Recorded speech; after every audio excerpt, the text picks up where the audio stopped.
Hey there, and welcome to Strength Sisterhood, a podcast where faith, friendship, and fierce encouragement come together. We're here to share stories that will inspire and lift each other up while we grow in faith together. No matter where you are, we're here to remind you that you are never alone. With God and a little sisterhood, we're stronger together. So grab a cup of coffee and get ready to be encouraged and empowered.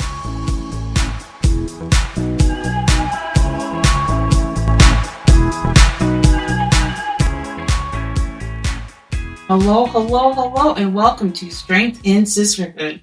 I'm Amy. And I'm Summer. And we are really glad you're here. How are you doing today, Summer? I'm good. Yeah? I'm good. It's a good day. It is a good day. The sun is shining. It's wonderful. Yeah. How's your day? My day's going pretty good. I can't really complain. Yeah. It's getting towards the afternoon, later in the day. But, yeah, it's been a pretty good day so far. Got some things done this morning. Got to come over and hang out with you. That's what I'm saying. Visit with you and your family. Mm-hmm. Not a bad day. So I can't complain. Yeah. Did you have a good week? I did have a good week. Nothing really eventful other than just getting back into the swing of things with coming back from vacation. You know, I had to put my sourdough in the fridge, so I'm just kind of reviving that and getting things set up. I had some stuff come in the mail while I was gone, like a new container, like food grade container for doing stuff in. More of my bags, and I've got some new ideas. You always have new ideas. I know. I have new ideas that I'm excited about. That's awesome. Kind of, I know I already told you about it, but thinking about like my bread ministry and how I want to go to the streets with it. I want to have, I think I'm going to put on there Oh, taste and see sourdough street sale. Yeah. So I just picture this cute little chalk sign. Yeah. And just on the side of the road. It's not actually a sale. I'm not selling any bread. Right. But they won't know that until they come and see me. That's true. And I'm going to give them a loaf of bread with the gospel and, I don't know, connect with people, meeting people. Man, it's just such a difference because I remember I've always liked people. Mm-hmm. I like talking with people, but there was a period, a couple years of time where I didn't want to be around anybody. Sure. I didn't like being around people. I didn't want to be around people. And not for any particular reason. I don't know what was going on then, but I didn't want to meet my neighbors. I don't want anybody talking to me. I just didn't. I'm just being honest. I just didn't. There was a period of time where I was like that for a couple of years. I would say probably like 2 or 3 years. I just didn't want. Actually, it was like when I was newly moving to North Dakota. Sure. I think I was just transitioning when I got here. Mm-hmm. And the people were different, not overly friendly. I'm saying that, but I see now, like, there's a difference. But the South, you've got people that sure are friendly here, but really not so friendly. And so, I don't know, people here just face value. And I appreciate that and respect that. And I like that a lot. But it was a transitioning time. So maybe that's why. Anyway, I didn't want to deal with people. So it's just interesting to see going back to the point here. I know you followed my squirrel moment. Yep. You're good at that. Mm-hmm. But yeah, I want to go to the streets. I want to be in the community. I want to meet people. I want to talk with them. And so, yeah, that's an idea I have. I like it. You didn't ask me about the idea, but you got it. Well, I asked how you were doing. You always have ideas. You're always working on something. I love that. Funny. So, yeah. So today we're going to be talking about Jesus, I am resting. And it comes from this is probably one of my favorite hymns. I have a long list. They're all good. I mean, there are so many good ones. Hymns. And so Jesus, I am resting is one of them. And that's what made me think of our topic for today. Sure. Just because I love the chorus of it, like even just the music that's set to it of when, the classic hymn, tempo and melody to everything. But even just like verse 3 always just kind of gets me. And it says, simply trusting thee, Lord Jesus, I behold thee as thou art, and thy love so pure, so changeless, satisfies my heart. Satisfies its deepest longings. meets, supplies its every need, compasseth me round with blessings. Thine is love indeed. Jesus, I am resting in the joy of what thou art. I am finding out the greatness. Oh, yes. Those verses are amazing. But we'll get into that in just a few minutes. Right now, we're going to fill up my cup. Right? Fill it up.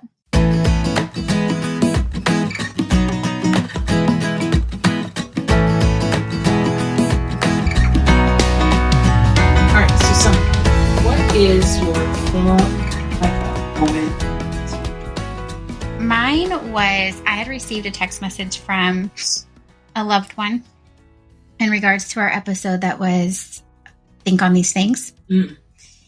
And just how the Lord was showing himself to her in a personal way. Yeah. I just love when he does that. Yes. And to know, well, when people share it about the Lord doing that for them, yes. I love that. Yes. But something that she said too, that I know we talked about in the last episode kind of briefly about our, like a wall of encouragement or encouragement wall or something like that in here, just of the different messages and stuff. But she had said, so she told me about what the Lord was showing her. And then she said, that's what God did through you ladies. Mm. So when you wonder if it's working or if it's for anything, what's the reason? And so I don't know. I was like, oh, that means so much to me. Mm-hmm. You know, we talked about last time about taking the time yes. to message someone. Yes. She took the time to reach out to me, message me. She didn't have to tell me that, right. But she did. Yeah. And that meant a lot to me. I feel like in doing that, that bonds us closer, especially one, the like-mindedness, you know, the foundation or the conversation is on the Lord. Yes. That right there is a lot. And then just sharing and being open. It bonds people. So anyways, I really enjoyed that. I'm really thankful that she reached out. I completely agree because I've had a friend that as people reach out, the thing with starting the podcast, I feel like you kind of put it out there and then I don't know how you always feel after we finish recording, but I feel like, what did we just do? Absolutely. Mm-hmm. We recorded that and people are going to listen to it. Yes. And then I pick apart everything that I said. Mm-hmm. Amy, nobody cares about that. They don't want to hear about this. Or are you whining about that again? Yeah. Like all these different things. Yeah. It's a good thing that I don't do the majority of the editing on our episodes. Because, we're going to cut that. We're going to cut that. Sure. But I appreciate that those words of encouragement because we're not just doing this podcast so that we have a reason to sit down and see each other. Right. We're not doing this podcast just because we had an extra time in our schedule. Right. We're doing this because we feel like the Lord wants us to. Yeah. And so for those who have taken the time to reach out and send those notes of encouragement, it's hard to properly express how much that really means. Oh, yeah. Like when I have a friend that listened to the Think on These Things episode and her response, like she initially texted me and she's just like, nailed it. Yeah. I needed to hear that. And it was just, that fills up your cup. My cup runneth over. Yeah. Those things, yeah. You know? Of like, man, just knowing that is helpful to us because, at least for me, and like you talked about doing a wall of encouragement, because that's what's going to keep us going. Yes. Because here's the thing that I have learned in this Christian life. Anytime you do anything worthwhile, like that's going to please, anytime you do anything that's going to gain ground for the Lord, our adversary is going to be right there. Absolutely. And he throws those darts of discouragement, those darts of doubt, anything. He's going to just throw fiery darts at you. So hearing those, that's like being, pictured like the battlefield. We talk about those things, it just makes me think of the armor of God, right?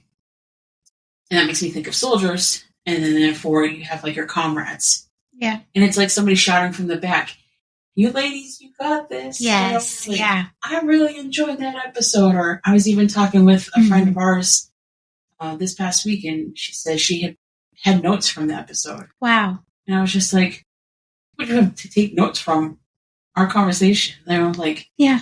Well, I appreciated what you guys talked about at this point. Or somebody said this, and that just, was a nugget, or that's, struck a tone with me. And I was just like, man, I appreciate those things. Yes. I totally get that. Yeah. Yeah. That fills up the cup. That keeps us going, because self-doubt of, my goodness, why did I say any of that stuff? Right. Nobody cares. Every time we get done, I feel like we say something like that. Like, oh, do you think I should take that out? Because you do. You rethink all of it. Yes. What was yours, Amy, this week? So my fill up my cup moment this week was my sister shared a story of God's provision with us this week. And it filled up my cup because I love hearing and knowing about those experiences, because I've been able to experience them. Sure. That the Lord's done in my life of providing in unexpected ways, unknown ways. And the thing that I really appreciate about her sharing that story with us, or her sharing that experience with us, was that my nieces got to see it too. Mm-hmm. And then I got to share stories of how, in my life, how the Lord has provided for me. And, and these girls are just growing up, like 12, 13 years old, right around that age. And one of them, she just started doing her own devotions, like her personal devotions. Oh, neat. And we were having this conversation. She's like, hey, that makes me think of the verses that were in my devotion this morning. And so she got to partake in that conversation. And I just love being able to see when God works, and then kids be able to see that. Sure, yeah. Those real life examples. Yes. And I love that they're seeing that at those ages. Yeah, that's important. So that filled up my cup. I told my sister the other day, I was like, I haven't really been able to stop thinking about our conversation the other day, just because I love hearing those things of just how good he is and how he provides. Yeah. That's amazing. I love that. Good. He is so good. Mm-hmm.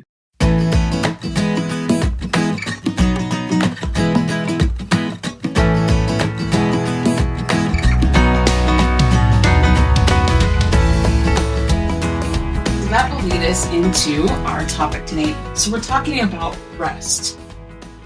So, Summer, I know that you had mentioned a couple of episodes ago that you kind of had like a word of the year. Yeah. And the word for you that year, I don't remember which year it was. I don't think it was last year, maybe the year before. Mm-hmm. The word of the year for you was rest. Yeah. So, what comes to mind when you think of that word, or how did that year look for you? Sure. Well, that year prior was chaotic, Right. In fact, for many years, my life was chaotic. Okay. I always was doing so much at one time. Sure. A different conversation that you and I had actually was about too many irons in the fire. Mm-hmm. I've lived a lot of my life with too many irons in the fire. I say yes to too many things. Yes. I want to be involved in anything and everything. Mm-hmm. And that's chaotic, So I don't know. And two, I feel like, COVID, working Department of Health, nursing, homeschooling, like I have all these different things. You shared them all at once. Oh yeah. I was pro at that. But it doesn't last long. You burn out. Mm-hmm. And I know too, during that time, or right shortly before that time, you had given me or told me about a book called To Hell with the Hustle. Yeah. I think it's something Bethke. Jefferson.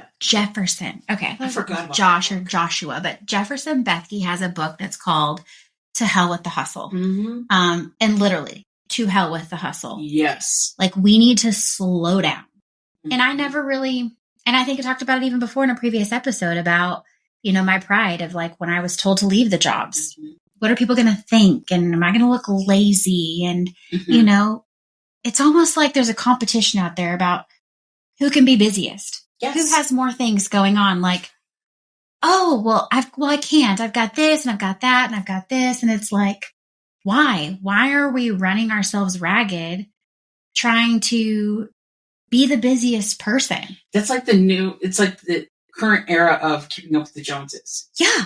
Like, oh, your busy schedule. I see your busy schedule and I raise you. Exactly. Yeah. That's what it was like. And so I'm glad the Lord gave me rest because I did have that word, because I did have to learn, slow down. Mm-hmm. You don't have to do all the things. You don't have to compete with these people. And who cares if it looks lazy to them? I want you to do what I have you to do, sure. And I can guarantee you, I don't know that I was doing anything that the Lord wanted me to do during those years, other than trying to grow in my relationship with him. Discipleship. Yeah. I mean, those things were important and those have eternal value, but all the other stuff was not. So how did you that year, where it was your year of rest, how did you find rest? How did you focus on rest? What were there things that you did? Giving up things. I had to give up stuff. I had to, So you gave up your jobs. You've talked about that. Yeah, but even giving up, saying yes to everything. I had to learn to say no. How do you do that? Well, I guess I remember though. I guess I'm still working on it. Yeah, but I do remember you were going to help with something at church, mm-hmm. and I had told you, no, yeah, you're not going to do that. You were really working with me on that, trying to help me too, because I would say yes, or people would ask me favors or ask me to do this, and it's like I can do them, but that doesn't mean that I need to or that I should. And so there were multiple times. I'm sure you probably remember what I'm about to say, but he'd be like, okay, say it with me. No. And I'd be like, yes. It's kind of like Liar, Liar. Yeah. Jim Carrey. I do feel like I don't recommend the movie, but I do feel like it's the pot calling the kettle black. Absolutely it is. Hi, I'm Pot and you're Kettle and we're both black. I've had my brother give me a book called Boundaries. How to say no. Yeah, I've gotten a lot better about that, actually. I've learned, well, there's different situations in my life where I feel like I've learned boundaries, but I've also learned how to say no by setting boundaries. And it's good. And you know what? By saying no, everything's okay. Mm-hmm. Everything is fine. Yeah. The world didn't crumble because I said no. Do you feel like you found rest, or you were able to learn how to rest or say no? Yeah. I did. And I felt like also I was pointed to rest in the Lord and what he would have me to do. Not my own desires, not my own things or what people expected of me. Mm-hmm. And that's a hard one. Thinking that people have expectations of you that you need to fulfill. I needed to give up. I needed to give that up. I don't need to live up to everybody else's expectations. I only need to do what the Lord would expect me to do.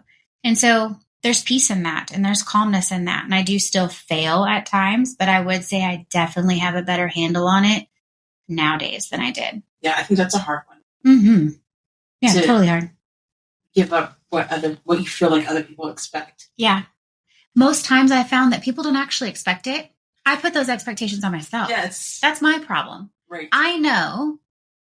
I'm raising my hand. I know that I am the problem in my life. Okay. It's not anybody else. I'm owning it. It's me. But yeah, I think it's important to just slow down and just consider the time that we have and really just asking the Lord too, Lord, how would you want me to spend this day? Sure. Do the things obviously that you know to do, but what should I focus on? I don't need to focus on everything in one day. Yeah, I remember you praying that. Mm-hmm. Yeah, it's important to do that because when I make my own to-do list, there's way too many things to accomplish in the day. Mm-hmm. And I'm not meant to accomplish all the things in one day because they're still going to be there. It's not a big deal. Pray about it and asking the Lord to make my schedule, or as I make the schedule for the day, asking for his help on it. Yeah. There's peace in that. I can just relax, Yeah. Do you feel like your day goes smoother? 100%. And honestly, I feel like he slows the time down or something. It seems that way. I'm not even kidding. Just the other day it happened where I'm asking the Lord, like, what should I get done today? What should I focus on and prioritize? And that was probably like 6:30 in the morning. And I had gotten all those things done. And then I look at the clock and it's like 9:45. Wow. In the morning? Yeah. Like, did he stop the time? Sure. Or what happened here? Because I was able to get all that accomplished within a couple of hours. The things that needed to be done, right? Yes. Like that I had to get accomplished. Obviously, there's still many other things to do. But yeah, it does. It feels like it goes smooth. Yeah, I feel like we live in a time where, like we talked about, like keeping up with the Joneses and stuff. I also feel like we are in a day and age of information overload. Too much. It's overstimulating. It is. Yeah. It's overwhelming and it's exhausting. Absolutely. So I remember I saw a reel on Instagram of this lady. She's just like, I am old enough. Like, look up your parents' name in the white pages to find your phone number old. I watched TV until the TV turned off for the night. Sure. Like, TV used to turn off at night. Yeah. No more broadcasting. Right. Man, could we go back to those days? Now we live in a day and age where not only is TV, mm-hmm. internet on top of it, 24/7, but it's hundreds of channels that run 24/7. And even this week, somebody noticed they mentioned something about a smartwatch. Mm. And they're like, I thought you wore a smartwatch, or I'm surprised you don't have one. I do have one, but I've started only wearing it in the morning when I exercise. Sure. Because I don't need the constant, even if my phone is not near my proximity, if I have that on my wrist, I'm constantly getting those notifications. Yeah. And we talk about information overload. I don't need to know how many hours I've been standing today, or how many calories or how many steps I've taken. Do I really need to know that? Sure, yeah. I mean, when I'm exercising, I'm trying to lose weight or whatever, then yes. But we just live in an information overload. Yeah. When we were young teenagers, like 12 years old, we had newspaper routes. Mm-hmm. We were up at 5 a.m. every day and delivering newspapers. And that was wonderful. Sure. That's how people got their news. Yeah. Now news is everywhere. It's everywhere. You just went through airports. Like it's stimulating, it's overload. Yeah. So when I think of this topic of resting in the Lord, Jesus, I am resting. I need to like calm my mind. Mm-hmm. When I get done with work throughout the day, I need to decompress. Yeah. Usually. And I remember when we went to work from home back in 2020, for me, it was a little bit of a transition because I no longer had that drive home. Sure. From the office. That was your decompression time, probably. That was my decompression time. Yeah. Where I could transition my mind from work mode to non-work mode. Yeah. Right? And you could just, if it was a stressful day, whatever, you could just decompress. I at least had about 10, 15-minute drive. Yeah. When you work from home. Sure. It's 10, 15 seconds. So what do you do for someone who works at home? Like, what advice would you give, or have you figured that out yet? I've figured it out. And I've just adjusted to it. Sure. Yeah. Like you kind of just, some of it kind of just blends. Right. But at that time, I was so geared towards office time and work mode. And now it's just more of a blend. Yeah. With that, which there's pros and cons, I think. So you never really leave work, but you never really, that seems difficult. That seems hard. It can be difficult. Mm-hmm. Just because it's not as relaxing. Like pre-COVID, pre-work from home, I could take a day off and I could just be at home and I could get stuff done around the house. Yeah. Now, if I take a day off and I'm just going to chill at the house, work is right there. Right. Like the computer's right there. I could just press a button and turn it on. Sure. And so it's really hard to separate that sometimes. Yeah. Whereas it was easier when it was at the office. Like, oh yeah, I got the day off. I physically can't go and touch this stuff. Yeah. But we live in a day and age of, it feels like information overload. And so I'm thinking about this topic, like I need to be proactive at doing it.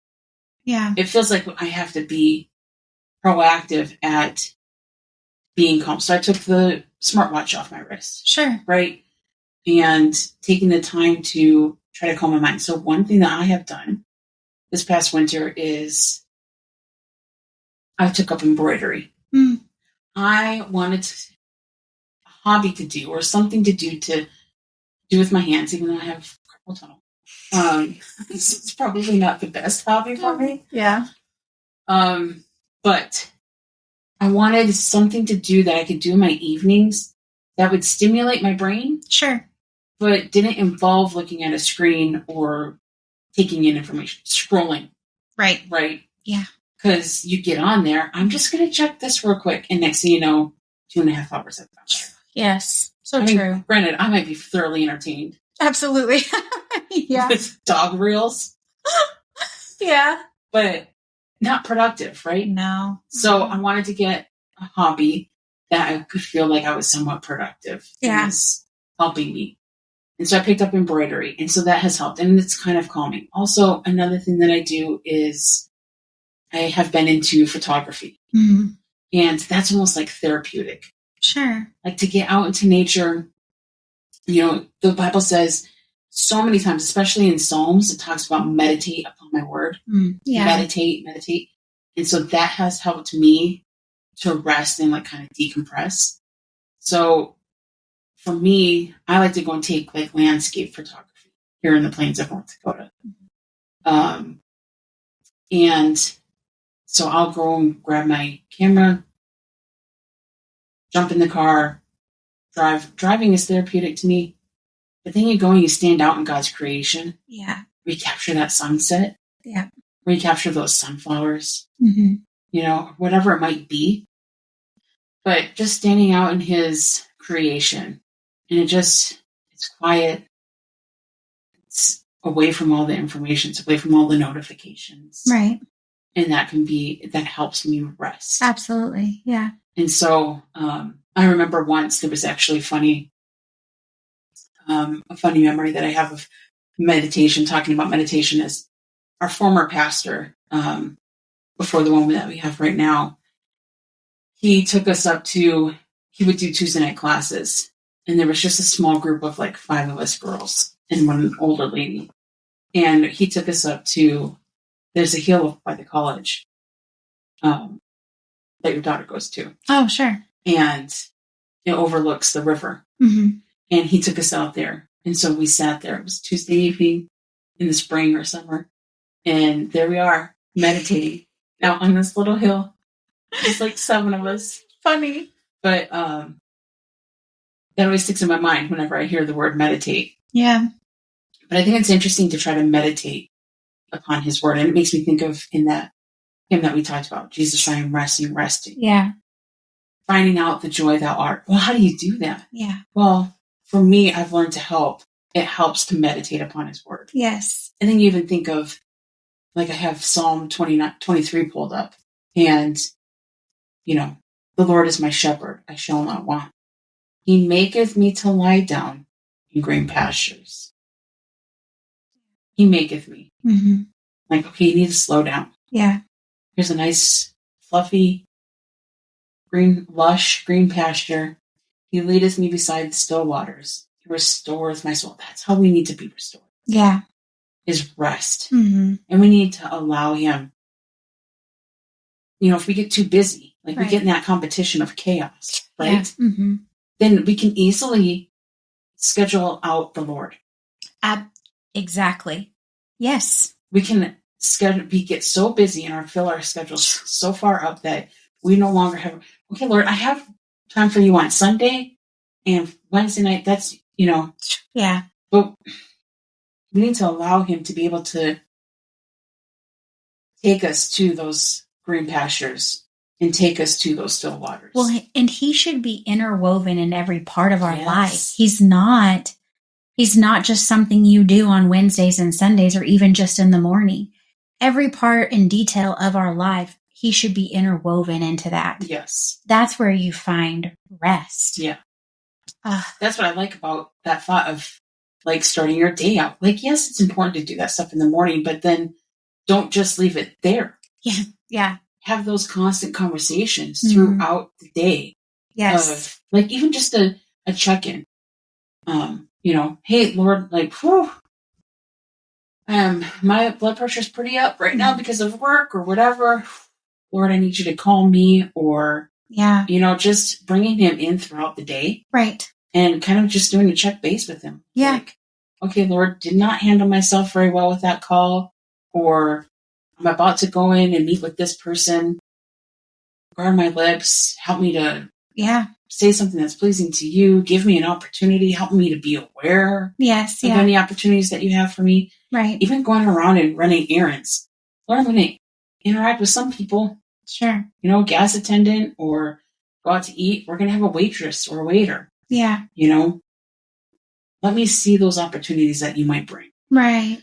But if we're so busy, we're so focused on getting the things done that we think need to be done, or competing with who has the busier schedule. Yeah. Then a lot of times it's easy to just schedule him right out of it. Absolutely, it is. I've got Elizabeth Elliot. She's one of my favorite authors. And she's an amazing woman, so wise, and I've learned a lot from her. But one thing she said is, rest is a weapon given to us by God. The enemy hates it because he wants us to be stressed and occupied. Yep. The devil wants us to be distracted. Yes. And so I catch myself, if I'm distracted, if I've got a lot of things going on, that should shoot red flags in my mind. Yes. Like, okay, let's take a step back. Lord, what would you have me to do right now? What's really important? I love that quote. And there's so much truth in that. Yeah. I know that there's a book called God is Not in a Hurry. That reminds me of something you said at your ladies' Bible studies one time. Okay. You talked about how God is not in a hurry, and how you never read in the scriptures about Jesus running anywhere. Right. That has stuck with me for so long, about he walked, Yeah. He didn't have a quick pace. Right. Yeah. And I love that, because there's a few things that I have with that thought. So in Sunday school, we're talking about Jesus' ministry. And one of the lessons that we had recently was how Jesus healed Peter's mother-in-law. Right? And I think it's in, just look this up. I think it's in Luke. I always forget if it's in Luke or if it's in John. But anyways, here we go. So in Luke 4:40.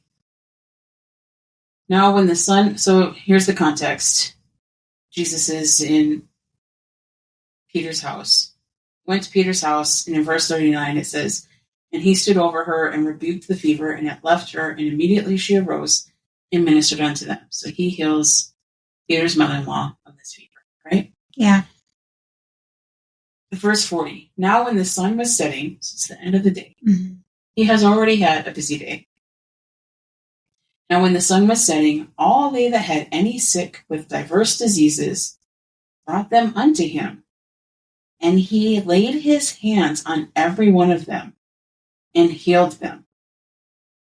And devils also came out of many, crying out and saying, Thou art Christ, the Son of God.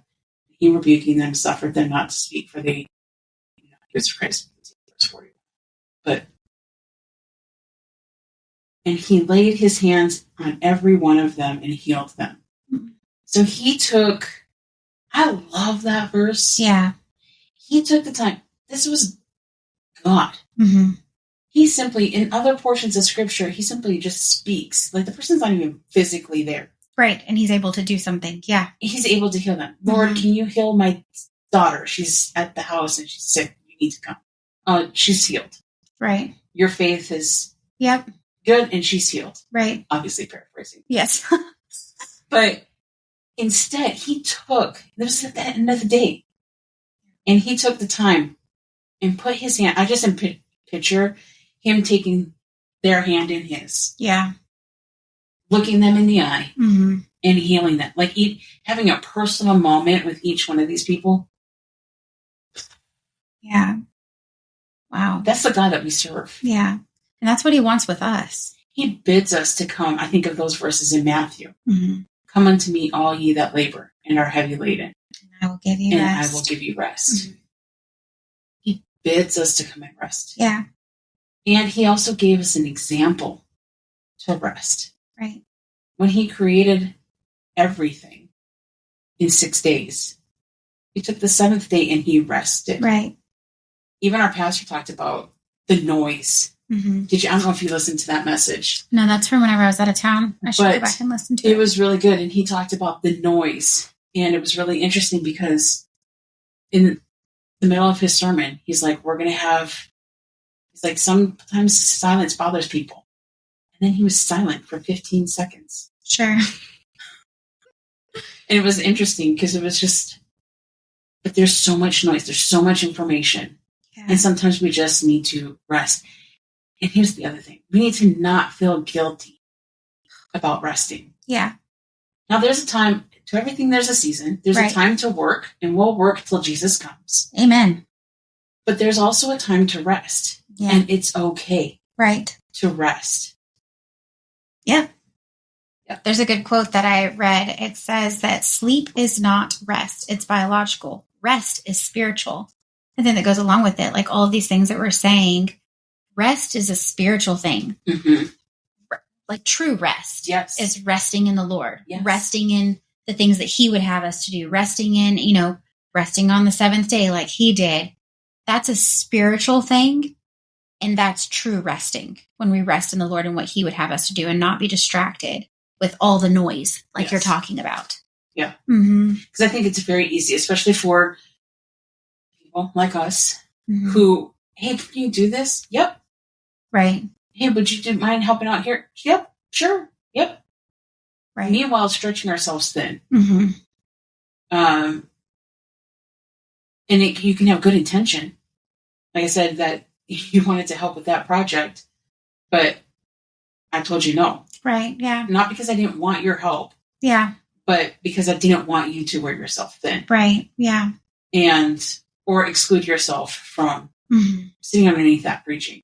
I know one of the topics that we'll probably discuss in the future is Mary and Martha. Yeah. And I think there's good parts to each one of them. Yeah. Sure, yeah. I think one gets more praise in the context than the other one. Sure. But there's nothing wrong with being busy. You have to be busy about the things of the Lord. Like absolutely. Not to be idle, not have idle hands. It's good to work and be busy. But at the same time, it's just that moderation and that balance of taking time to rest. Yeah. And not feeling guilty about it. Right. Absolutely. Well, I think too, if you think of a computer, sometimes when the computer's not functioning properly, you unplug it, you turn it off, count to 10, and you turn it back on. And guess what? It works properly. Yes. We have to do the same thing. We need to stop and rest so that we can function properly, so that we can be good workers for the Lord. Yes. And I think, it's good. Yeah.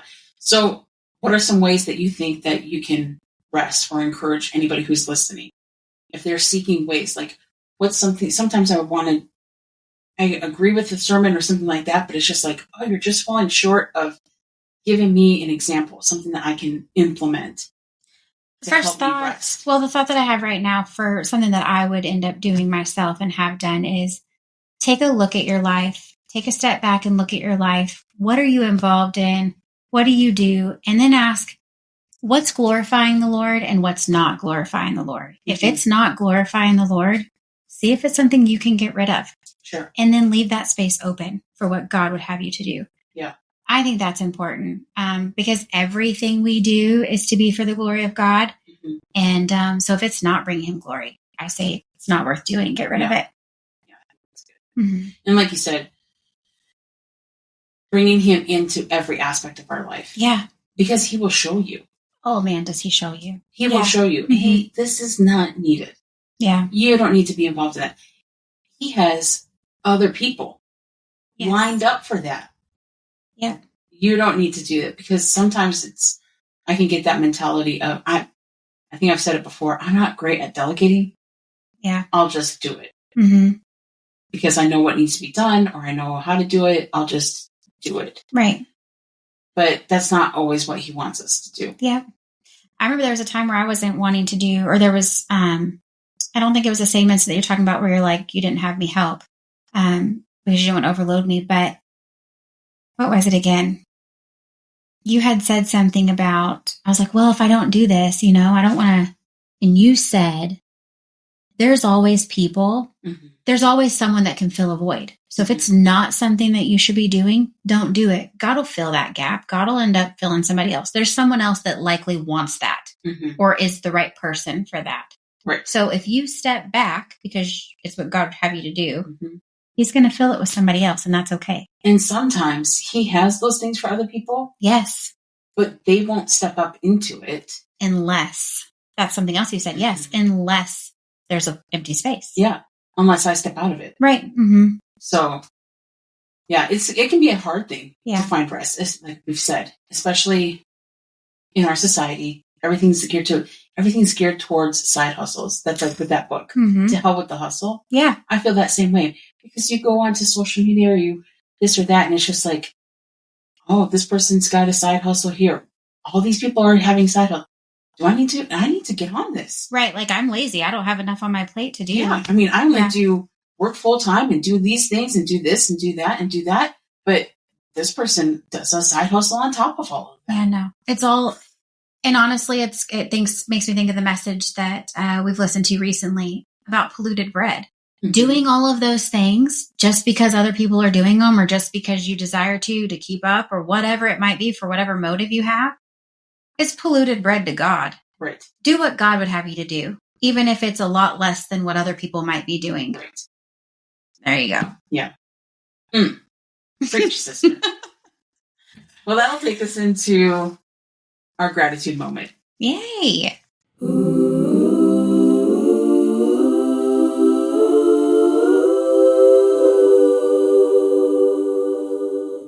Okay, Summer.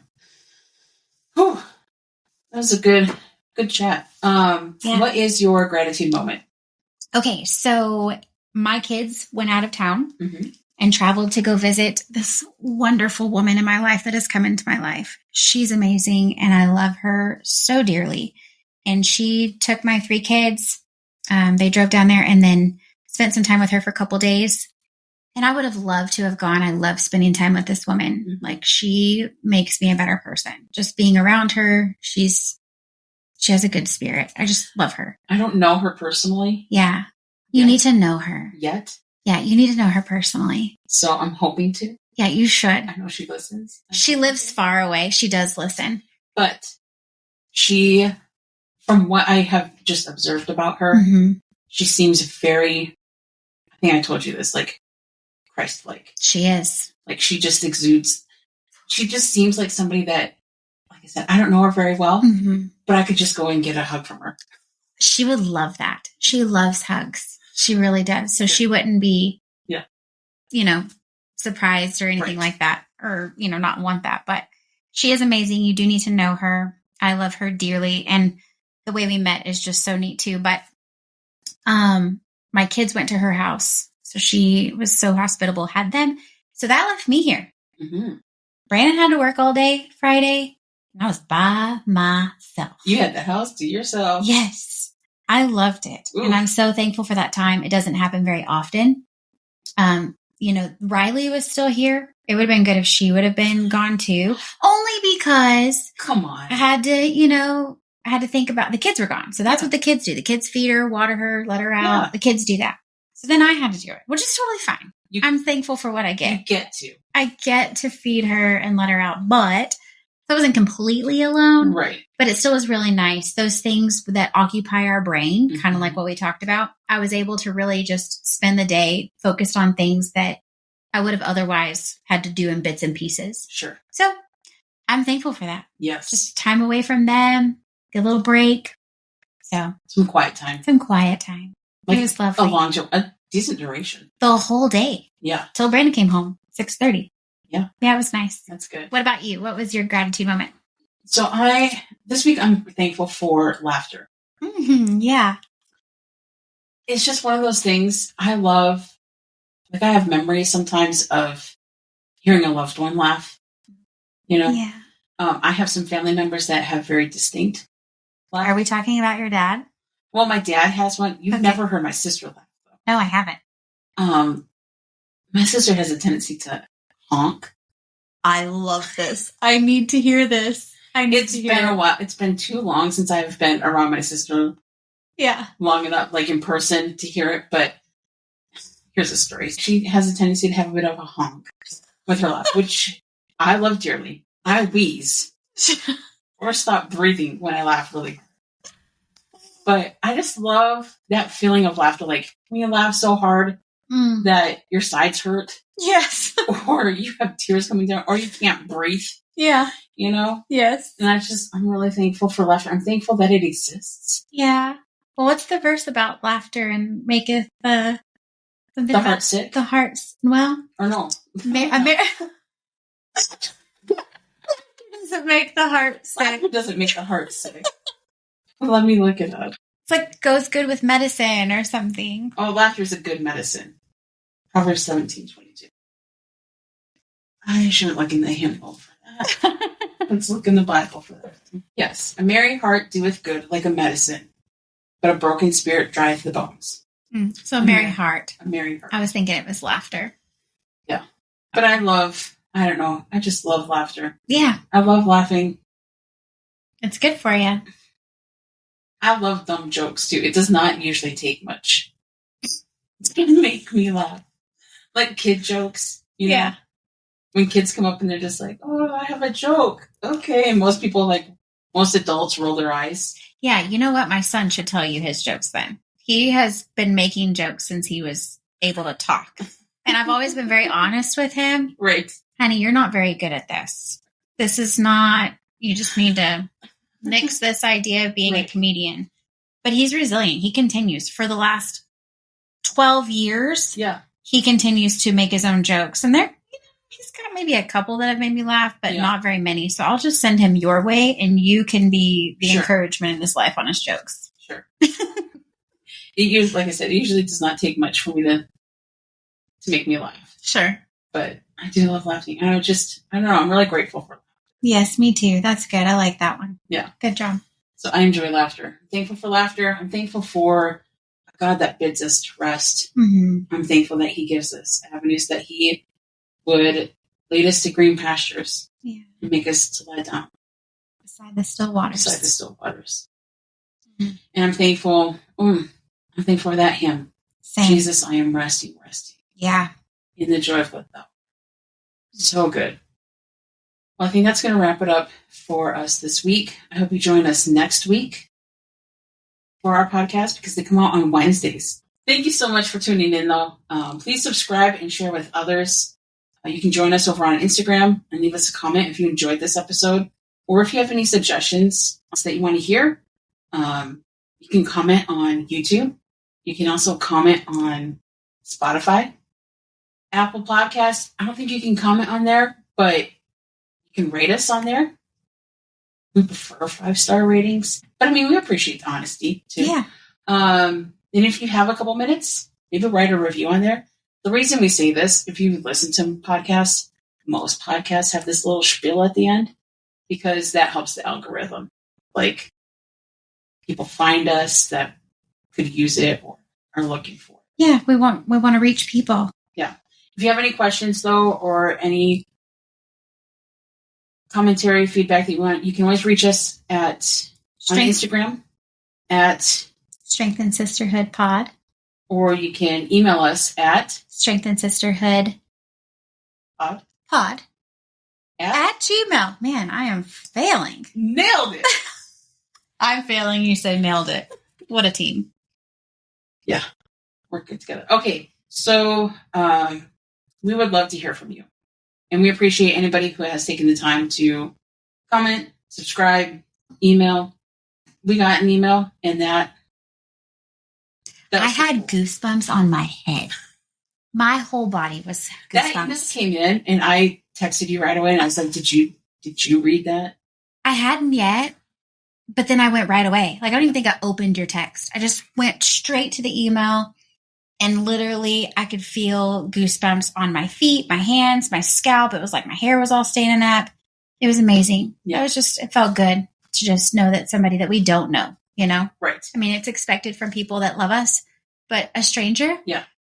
That's nice. That means a lot. Yes. I've listened to podcasts for a long time. I've never sent an email to a podcast. Now we will. But I love that because I appreciate that they took the time to do it. Mm-hmm. We're just two people. I know.